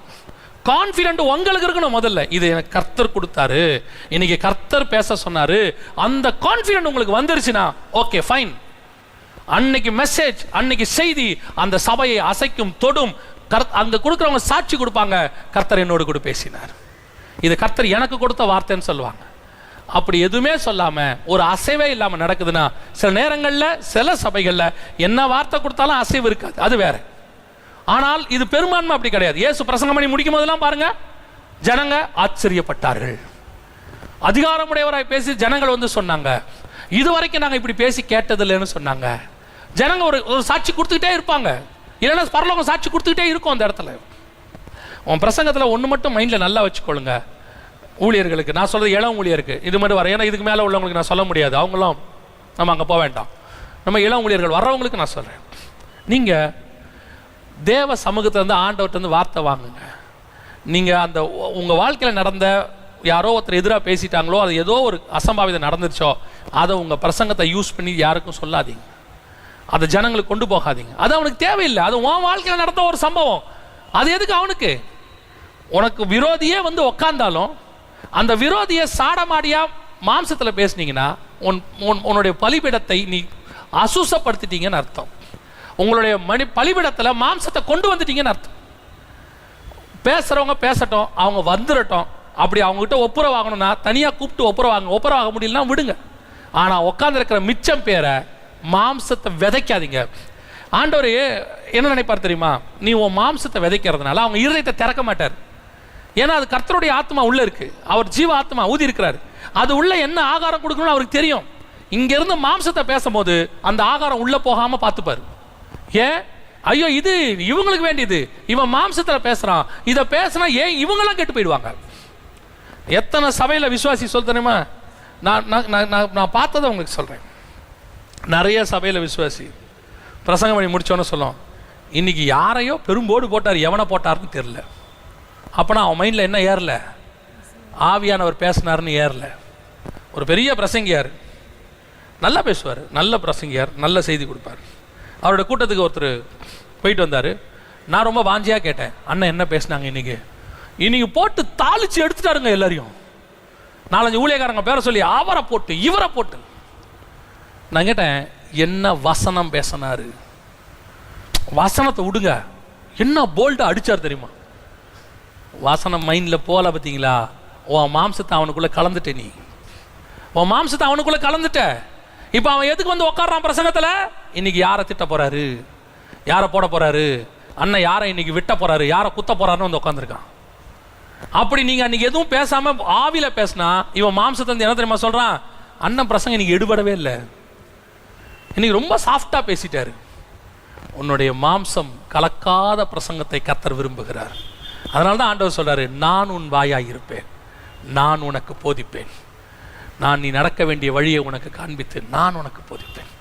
நம்ம தீர்மானம் எடுக்கணும், ஆண்டவரே என் சபையில் நீங்கள் தான்ப்பா பேசுவீங்க, நான் பேசவே மாட்டேன் ஆண்டவரே, நான் உங்கள் ரெப்ரசன்டேட்டிவாக நிற்பேனே ஒழிய மனுஷனை சாட்டிஸ்ஃபை பண்ணுற மாதிரி நான் பேச மாட்டேன்.